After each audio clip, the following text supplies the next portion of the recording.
Welcome to our channel. இப்போ நம்ம பார்க்க போகிற டாபிக் என்னென்னா, பிஎஃப் பயனாளர்களுக்கு ஒரு சுற்றறிக்கை வெளியிட்டிருக்காங்க. அதை பற்றின முழு விவரங்களையும் இந்த வீடியோவில் பார்க்கலாம் வாங்க. அது மட்டும் இல்லாமல் பிஎஃப் சம்மந்தமாக எந்த ஒரு சந்தேகங்கள் இருந்தாலும் கமெண்ட்டில் தெரிவிங்க.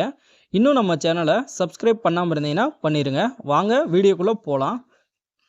அதாவது இபிஎஃப்ஓலேருந்து 16/1/24 அன்று ஒரு சுற்றறிக்கை வெளியிட்டிருக்காங்க.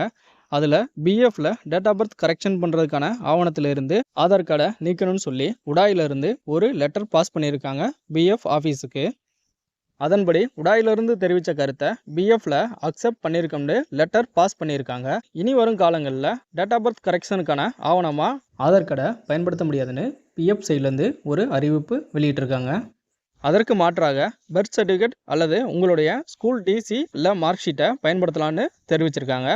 இந்த சுற்றறிக்கைக்கான லிங்க்கை நான் டிஸ்கிரிப்ஷனில் கொடுத்துருக்கேன். செக் பண்ணி பார்த்துக்கோங்க. ஓகே, அவ்வளோதான் ஃப்ரெண்ட்ஸ். தேங்க்யூ.